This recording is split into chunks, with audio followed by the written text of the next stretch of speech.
Howdy everybody, welcome back to another episode of Allen Classic Cars. Today is a little bit of a special kind of thing where all we're doing is a how-to video of how to replace the heater core on the 76 J20.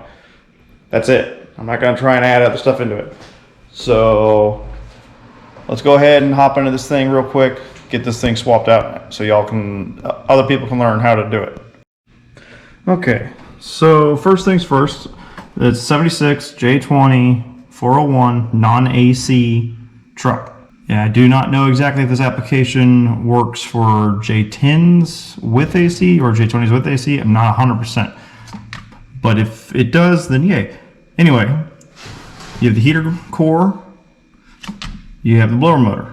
Blower motor has to come out first. There are two bolts on top, one right there and one right over there. And then there are two or three, I haven't quite determined yet. The forums say so many different numbers. But there's either two or three nuts that are on the inside of the cab that you have to take apart too. So I'm going to show you guys the screws real quick, or the nuts inside. Let me just get my headlamp real quick. Alright, got my headlamp so that way everyone can see, especially me. This is a Light Bar brand headlamp, not sponsored, just picked one up because it looked really useful and handy because it's basically just an LED strip on your head. I like it so far. It's very bright. The only thing I don't like so far about this is that if you want one that has a rechargeable battery pack, you have to pay extra. It's not standard, which is really weird in 2021 when everything is rechargeable. It's the only thing I don't like. But other than that, super bright, comfortable as all get out. I mean, you have all of this light. I'm not moving my head. You have all of this light from just that. But anyway, on to the important stuff. You have one nut, two nut, and there is a third, possibly a fourth. Not sure. I'm going to take that off just to be safe. So it looks like there's probably four.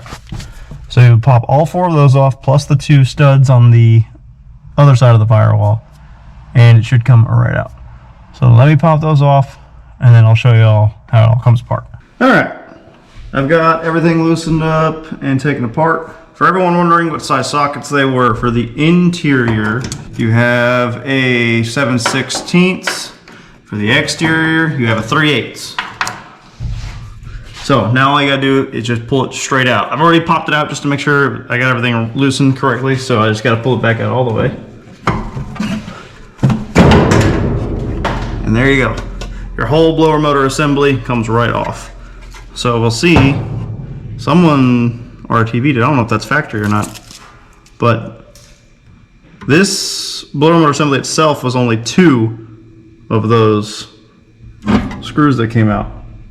Or those, not screws, the nuts. One and the other two go to the actual cover of the heater core. And I've got a little bit of gunk in there, not too bad. But let me show you guys.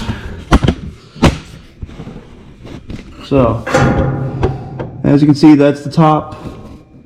And there's one down there, that's the bottom. So you've got 1, 2 holes for the blower motor assembly plus the two bolts. Then you got 1, 2 nuts for the cover that comes off. If there's any more detail, I'll be right back. Okay, quick update. There are 2 more nuts that have to come off. And they are right over, one up there, 1 nut, and then 1 down below.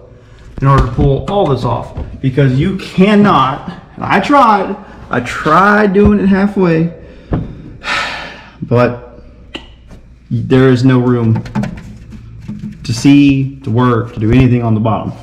So you can get this all to come apart. I put one screw back in here to hold it together, but you cannot get those bottom screws to get everything apart. So you have to take apart those other 2 nuts on the other side. So to recap, 2 interior nuts, 2 exterior studs for the blower motor assembly. 2 interior nuts, 2 exterior nuts for the heater core assembly. And all of this comes right out too. So let me get those 2 popped off, and then we'll go I'll show you all the box on the floor. You also have to take off, there's a little retaining disc thing that goes on top of this that holds this cable. My brain's not working. You have to undo the Phillips head here too. This is for your blend door. It's your blend door cable. So you have to undo that whenever all this comes out. So yeah, that should be all to get it out. 2, 2, 2. So it's 6, 8 total. 2, 2, 2, and then the other 2 on the other side. All right. Less jabbering, more heater core removal. All right, got those other 2 nuts off. Don't forget to unplug your blower motor resistor too. Forgot to mention that. Get all your cables out and hoses out the way.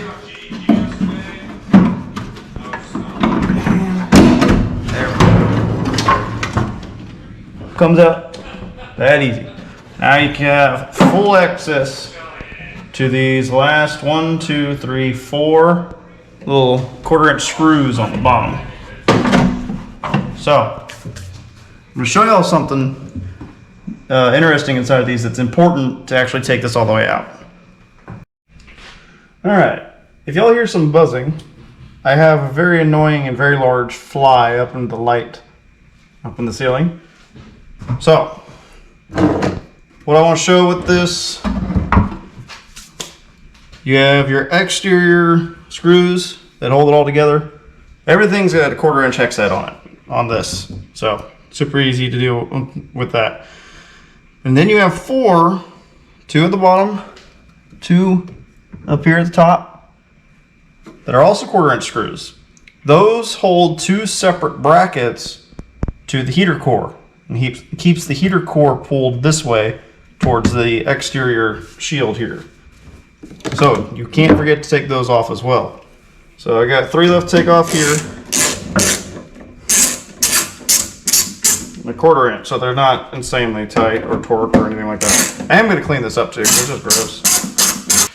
Boom. Shield comes right off. Inside here you have your blend door. I know it's hard to see, and I have a bunch of debris in here that I need to get rid of, so that'll happen in a minute. And your heater core. And the secondary shield piece here, it's like the inner seal. And right there is still that 1/4-inch little screw that needs to come out. Now, I don't know if there's it looks like there's supposed to be some sort of a sealant around this, but I don't have any, so I might have to try and make something work.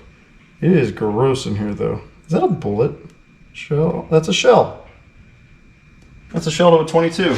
Dadgum. Look at that. Don't know how it got in here, but okay.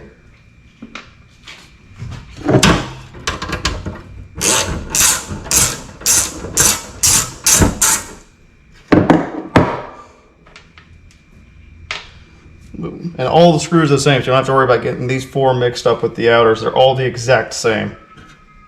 And this piece comes off. This acts like a sandwich between these two. It helps create a seal for that blend door, which will also be cleaned. I don't want to use RTV on this. I'm trying to think of a way to seal it without using RTV. But then you have your heater core. And this is one of those 2 brackets I was talking about. You got one on the bottom, one on top. The other one I already took off whenever I was messing with getting this whole thing out. So these 2 little brackets are very important to hold this thing into place, both on the bottom and on the top. This thing has definitely been leaking, and it's also made of brass copper. So I'm upgrading to an aluminum that doesn't leak. So let me get this cleaned out, and then I'll show you guys how clean it is, and we'll get everything put back together. Okay, so real quick, I just wanted to make it a little bit clearer for everyone that's trying to figure out how this works. These little bracket pieces I'm talking about. So there's one here, one at the top. All they do is help clamp the actual heater core to this little plate that goes in between this part of the box and then the outer part of the box. So those are the 4 screws I'm talking about. Those are the little brackets that hold on. As you can see, it doesn't fully hold on the bottom because this heater core is a little bit smaller, which won't affect anything because it's still held in just fine. It's aluminum, so it'll do just fine. So I cleaned up these surfaces on every piece as best I could. I've decided I am just going to use RTV, the black RTV, to form that gasket like seal around here that there was before. It's not going to hurt anything. I don't plan on taking this back out anytime soon. So, and what it's there for is to help, you know, seal it from air escaping. So, whatever, I'm gonna go ahead and do that. You don't have to. You can, if there's something that you got with your heater core, use that, of course. If you have something better, I would use that too. But RTV is what I have, so that's what I'm gonna use. So I'm gonna get it all reassembled real quick, and then I'll actually show me putting it back in the vehicle. Let's go ahead and get this bad boy back in there. So, like I said before, 2 nuts on the right hand side over there where those studs come out. And then from the inside, 2 nuts hold it back in. So it's the reverse of what you did before. You slide it back in and you're good to go. Super simple, easy.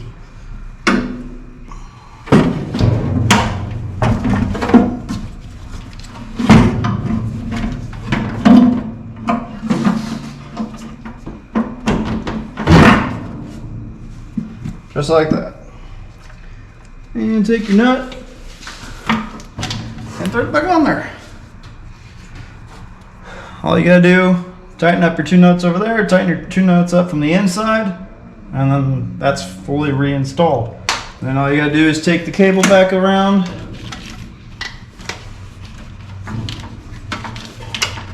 bolt your cable back up here, because that's for your blend door. This is for your blower motor, and then plug in your resistor again. So I'm gonna get all this stuff buttoned up and we'll put the blower motor back in. All right, I gotta get the blower motor back in. Just like before, 2 nuts, 2 studs.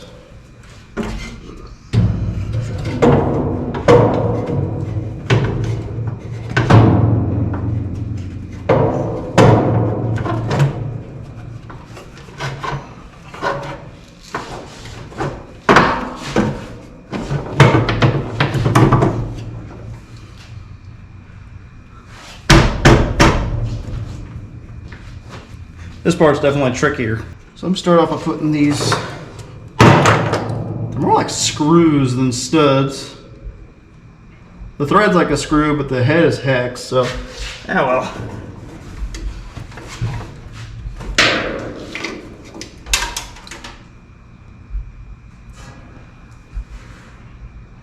Y'all know what just happened.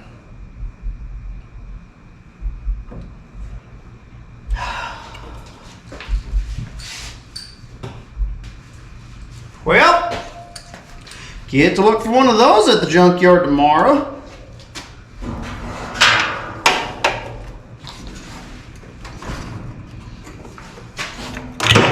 Oh yeah, apparently there's a junkyard in town that has a J20, so I might get a tailgate.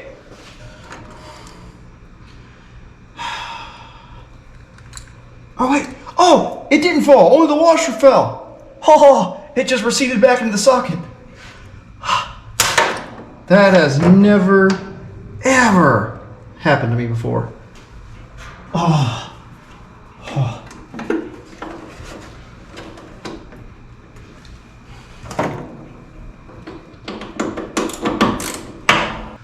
There you go, nice and snugged. So all I got left to do is do the 2 nuts on the inside. Plug in the blower motor real quick. I'll go ahead and do that now. There we go. No idea if this works. But that's easy to replace because it's just 1, 2, 3, 4, 5 little 1/4-inch screws, and this whole thing pops out. So all I got left to do, those 2 nuts, and plug the hoses back in, and I'll be done. So that's going to do it for this episode of Allen Classic Cars. I hope everyone that saw this video as far as a helpful guide actually found it useful and helpful. Check out the other videos that I've got if you're interested in more on the truck. I've got some Will It Runs coming. Please subscribe if you enjoyed this. I'll try and do more how-tos on certain things. If there's anything you want to know about these trucks on how to do, put it in the comments. I'll see what I can do to try and make a video for you, just to get some more in-depth on certain things. And yeah, thank you guys so much for watching, and see you in the next video.